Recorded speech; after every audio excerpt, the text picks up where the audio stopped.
Hello, and welcome back to Literally Literary. If this is your first time joining us, be sure to check out our previous episodes. This episode, we will continue our discussion on We Cast a Shadow by Maurice Carlos Ruffin. Last episode, we discussed parts 3 and 4 of the novel, focusing on the character developments and events. This episode, we are joined by Maurice Carlos Ruffin himself. Hello. Hello. Hi. Hi, Mr. Ruffin. It's a great honor, and we really appreciate this opportunity to talk to you about your work. I'd be happy to also, point readers to and listeners to like a particular website where you would like them to purchase it, or a particular bookstore or what have you. Oh yeah, that's wonderful. So, New Orleans is unusual in that we are a small town. I guess kind of like El Paso a little bit, but we have a lot of bookstores. And so I could probably name a bunch of them, and so I'll just rattle off a few. Okay. Definitely Garden District Books and Octavia Books, as well as the Community Book Center, and Blue Cypress Books, and Tubby and Coos. And I guess I'll stop there for now, so I can keep going all day. But however you want to get it. Also, there's an audio version available with a great narration by an actor named Dion Graham, who was on the TV show The First 48. Oh, awesome. But, like I was saying, it really is an honor to get to talk to you. This is a podcast that started, just about 9 months ago. And, you're the fifth author that we've had the privilege of talking to one-on-one. So our first question in that regard that I'll let Vanessa ask relates to actually how we found out about you and discovered you as a writer. So I'll let her ask that. Okay, so Richie and I were both at your panel at AWP with Kali, and it was about your debut year. And so I was wondering if you could tell our listeners about your journey in this first year of having your book out. Yeah, so, writing can be a very solitary lifestyle because you need to take time to be by yourself in order to collect your thoughts and actually sit down and physically write. And you do all that, and then you hope you can find a good agent and a good publisher. And, sometimes you don't, and sometimes you do. I was fortunate to find a great agent and a great publisher. And my year started off with my book coming out in January of 2019. And, frankly, I can say it unabashedly, it was a dream come true. I had a great book tour, which started here in my hometown, New Orleans, with pretty much everybody I love in the world in one room at one time. I think we had about 300 attendees, or maybe more than that. And from there, just went out across the South. I visited Maine.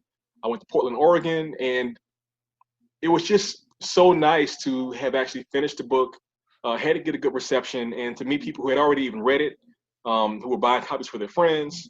And it was the best possible situation, and to have good reviews appear in New York Times, NPR, the Boston Globe, to have people interview me, for various programs, and to talk at universities. I went to Susquehanna in Pennsylvania and many other places. Households, schools, high schools, mansions. I was a graduation speaker for 2 different high schools. So it was just a great experience, and I highly recommend it for anybody that you just, you write your book, you get it out there, and you just enjoy it as much as possible, because it doesn't get any better than that. Yeah, Maurice, and I myself wasn't there, but as Vanessa said, they both were, and I think it's quite serendipitous that they were able to attend your panel with Gali as well. And I wish, I was there, but I heard a lot about you from that. And that's why, we decided on your book. We find it, very culturally relevant, and that's more or less what the mission of our podcast is. We really want to disrupt the canon, quote unquote. But our second question takes us to the text itself. In We Cast a Shadow, Vanessa has a question for you regarding the relationship between our narrator, who goes unnamed, and his wife, So I'll let her ask that. Right. So my next question is, what made you decide to have Penny, being a white woman, framed as the woke ally and an activist, while the narrator is Black and he's more submissive to society and what people want? That's a wonderful question. And, you know, almost nobody has asked me that question yet. I've had a lot of interviews, and I thought about this, and I had to look back at my own process. I haven't really said this to very many people, but in the earliest drafts, Penny was Black, and she had a different name, and obviously that made for a different relationship. And you know, one of those things about writing is that it's kind of like people that say they want to get rich and be famous. Nobody becomes rich and famous by just wishing it. You have to actually take actions. And in writing the book, I wanted to write a book that was going to be full of, you know, great storytelling, but also like full of conflict and drama, as much as possible without being ridiculous about it. Even though I have a high threshold for ridiculousness, I grew up watching soap operas.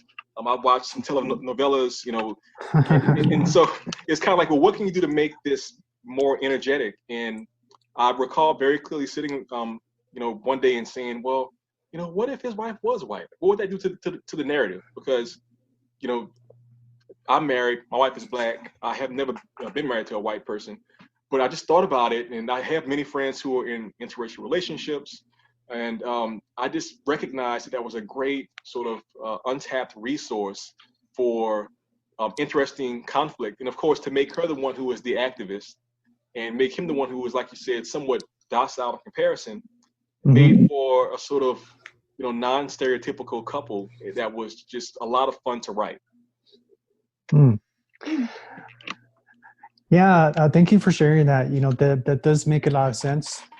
And definitely, like you said, you know, it really drove that conflict. And, you know, we had a lot to say about that, you know, in our discussion of the book.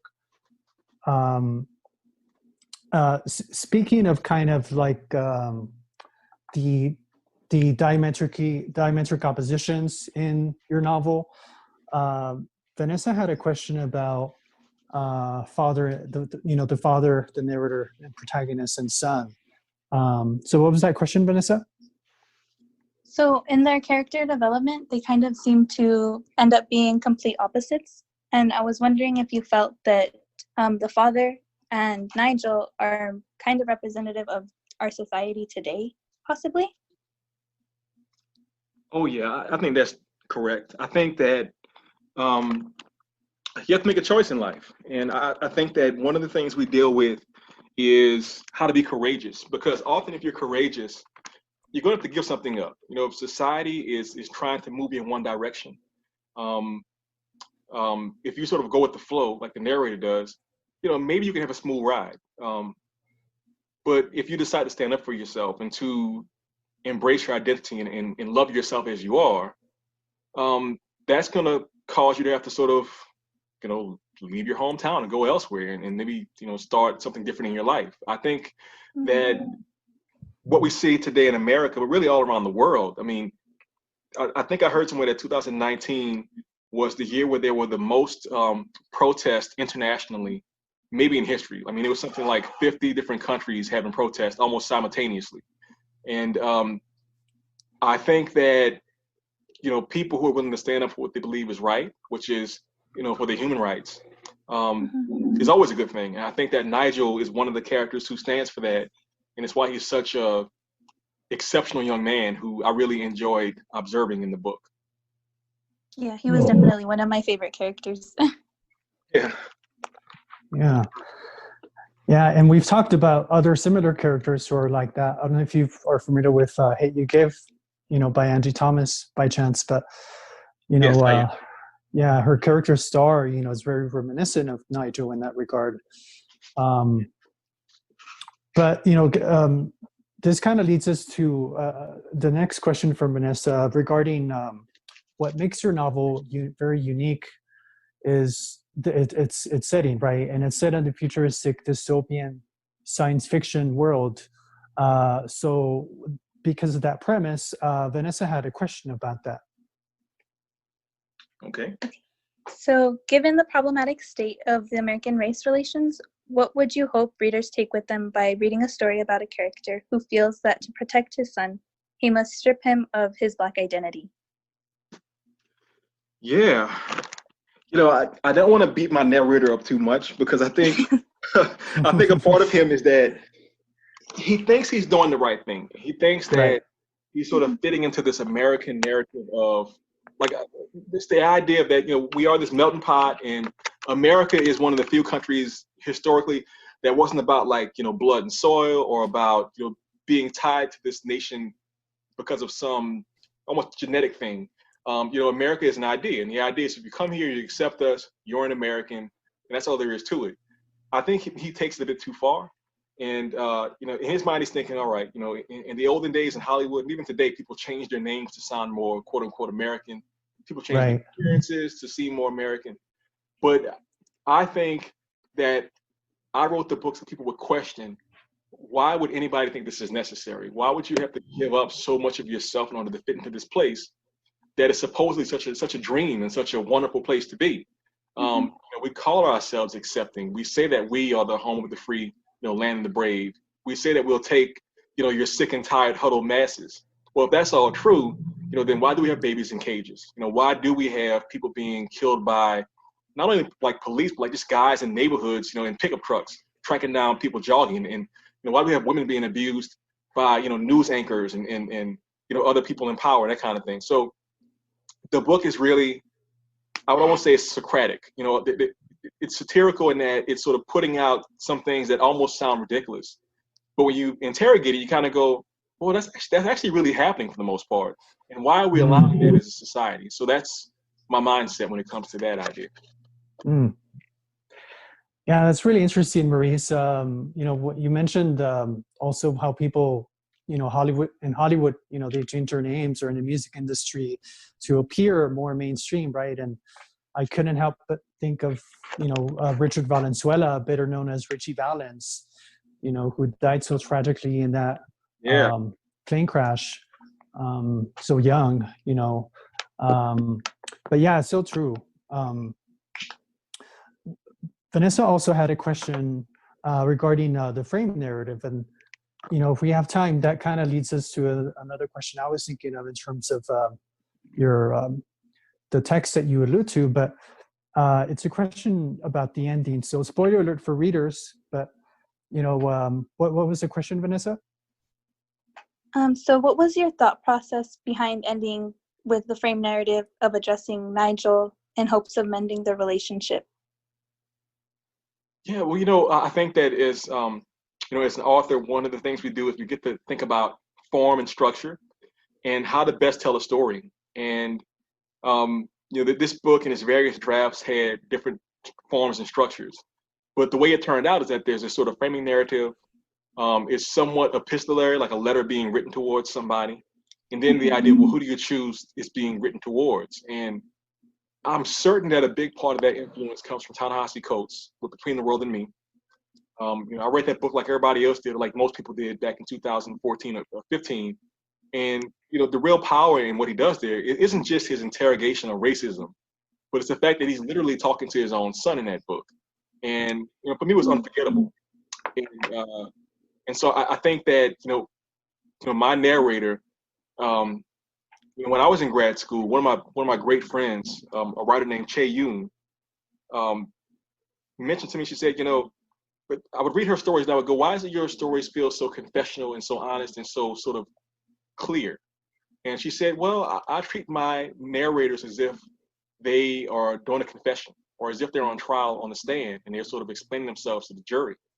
And so I think I had those ideas in the back of my mind so that, our narrator, who is aware that he's done some things that no one would ever do, is trying to explain himself, to Nigel first and foremost, but to anybody who would listen. And that's why I think in the end he's sort of saying, look, it's not Nigel, maybe it's my family. If it's not my family, maybe it's somebody even beyond that, people out in the world who can hear my voice. Please, hear what I'm trying to tell you about my situation so you can understand where I came from in my actions.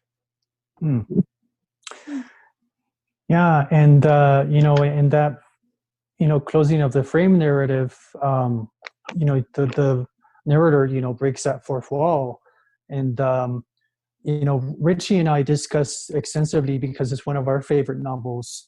You have that epigraph of Ralph Ellison's Invisible Man. So, we picked up on a lot of allusions to Invisible Man. Excuse me.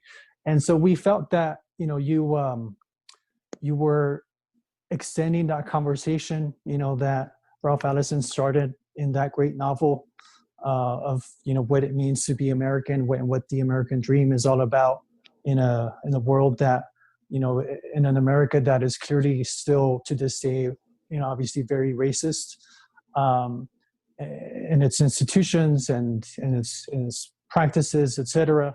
And so I was just wondering about those allusions, and I also picked up on those allusions to Get Out. I don't know if they were intentional or if that was just me, but I think just as a dystopian novel, and similarly, with Get Out being a kind of dystopian film, I kind of see that there's this science fiction element to it, right? Just like in Get Out. And there's also the protest novel in Invisible Man, that you're kind of putting together. And I just found that very fascinating. Yeah. I remember there's a friend of mine, a reporter named Jarvis DeBerry. He's also an opinion columnist. And he was interviewing me for this book over a year ago. And he asked me about a book called Black No More by George Schuyler, which the concept is basically a black man tries to turn himself white. This is a book like 1934, like from way, way, way back. And I had heard of it, I hadn't read it yet. And when he asked that question, I recognized that there's sort of two kinds of influences that I think definitely applies to black writers, maybe all writers.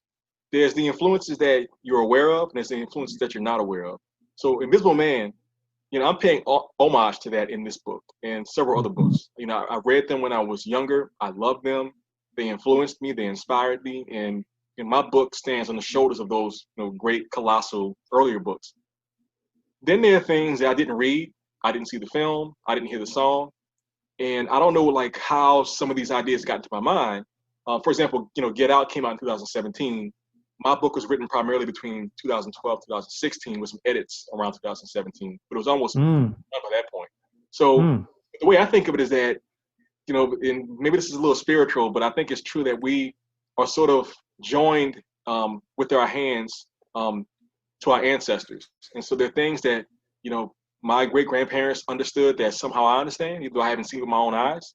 And I think that there are people in places that I haven't met who know things that I somehow can know like they know it. And, art is often about connections to other artists that, no art comes from itself. It always comes from its community and from its experiences. So, Jordan Peele, Sorry to Bother You, is another great film that came out after the fact. Jasmine, all these things, we're working in the same sort of space. And I think the reason why is because, all of us as creators are intellectuals who live in the world today. We've read some of the same books and seen some of the same earlier films. And so we're just sort of doing our thing and doing it with our own style and voices. Yeah, thank you for that, Maurice. I think there's a lot of truth in, how our subconscious works, that we can't access in many ways. And that, in our dreams, for instance, inspires us, that was it, for me. I don't know if you, Richie, wanted to chime in with something. These are great questions, by the way. Thank you all so much for this. Yeah, this has been really, really cool. Just sitting back and listening. I think if anything, I'm interested in the community aspect. You kind of mentioned it earlier, and I remember you bringing it up as well in your discussion in the panel at AWP on the debut first year. But you had mentioned your debut night and the way it was in a place filled with all sorts of people, all the people you love. I remember you mentioning in the panel something about collaborating with a local restaurant and some people, the community, and involve the community. Can you maybe share that, elucidate a little bit more on that to our listeners? And then I think maybe the significance of incorporating your community in what you do. Yeah, I think that I think that all of us, but writers especially, have a duty that we owe to our communities. Um, I've dreamed of being a writer my entire life, and I know that I was inspired by the adults in my life. Most of them were not writers. Almost none of them were writers, and also the writers I didn't personally know. But I know that people have a hard time being what they cannot see. And so I knew that when I wrote my book, I'm not concerned about being rich or famous or, winning all these prizes. But I do think that one of my missions is to make sure that I'm at least well known enough so that, other writers in my community, especially children, but people who, or, adults also can see what I'm doing and create their own works of art, of writing, music, so forth and so on. And New Orleans is particularly good at community. Right now, obviously, we're locked down, like most places in the world. But, I know that I couldn't have written this book without, so many people. I mean, it's like the end of a film with like hundreds of names in the credits just scrolling down. I could go on for like, 40 minutes just naming names and people that helped me along the way. And, there's several restaurants in New Orleans that have supported me. In fact, I think this month I was going to go to one of these places and do not even like really a reading, but just like go there and like sit at a table with my books stacked up, and they were going to give out 100 free books, free my book to just community members. Walk in the door, young people, students, the elderly, and that's just kind of how we are in this community. And that feeling of giving is something that I want to spread as much as possible, and that's why I've always been a big proponent of volunteering. At schools, elementaries, even colleges, and just making sure that we all understand that, because writing is about empathy and about bringing us together. It should be open and available as much as possible to anybody who is there to accept it. Yeah, right on. Love that. I'm right with you there. Thank you, and I want to say I'm glad that you all were able to make it to the AWP event. That was a strange time in that the world was just getting ready to shut down. Nobody really knew at that time. And for me, it was one of the great sort of last moments before this all kind of got weird. Kylie is one of the great public speakers and a great panel mate. So we just had such a great time. Being like just the energy that she brings to it, it just felt like I was, a duck in water, to use that old phrase. Yeah, I'm glad that you guys were able to make it. I know that initially the panel was supposed to involve more people, but in a way, I think it ended up working out perfectly. That was just the two of you, because I think you were able to kind of go a little more in depth into your stories. Oh, totally. And as they say in New York, quiet is kept. But for a time, that panel was canceled. Like I was pretty sure it just wasn't going to happen. And somebody was like, "Let's just go ahead and get it done." It's like, "Yes, indeed, I'm here. Let's get it done." And I think that the energy in that room was because people recognized how precious it was. And, frankly, for many of us, it'll be the last group event that you get to experience for a year or even 2 years or, even longer than that. So I really enjoyed it. And it was great to meet you all who were present there. Yeah, that's what I was realizing, Maurice, is that might just be the biggest event that, this community had, the writing community had, and like you said, for a while. Vanessa, since you went, I don't know if you wanted to chime in with anything. No, I really did like when you mentioned there was a point in the panel that you mentioned you were a writer first and foremost, and you said it a couple of times, and that was one of my favorite moments, I think, during that panel. Oh, wow, cool. Thank you for that. Because it's hard, I think sometimes it's hard for writers to embrace their identity as writers. I mean, I didn't call myself a writer. I mean, I'm in my 40s now. I didn't call myself a writer until I was like in my 30s. And I think it's because we're often encouraged to take, maybe easier paths. Like if you tell somebody, I'm going to school to be an accountant, they just kind of like nod their head. They can accept that. They understand, all right, accountants can go to school, make money, yada, yada, yada. But as somebody in this, this artistic field, people don't really like necessarily go for it. Like maybe your closest friends do, but strangers don't quite get it. And without that additional support from the community, it can be hard. And I will say one more thing about New Orleans is that we're not the biggest literary town in the world. We have a lot of bookstores and a good community of readers and writers who live there now. But it's not quite like say New York, for example, or maybe Seattle.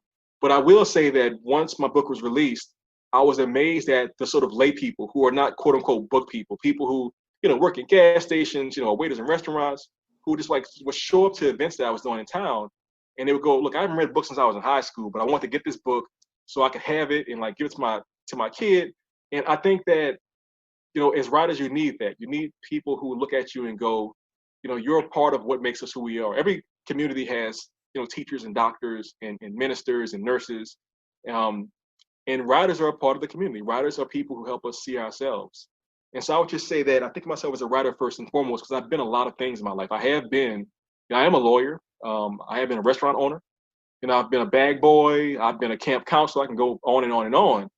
But, once you find that purpose as a writer and you really embrace it and you set some goals for yourself, it's going to be hard for life, which can be very difficult to move you off of those goals. You'll stick with it.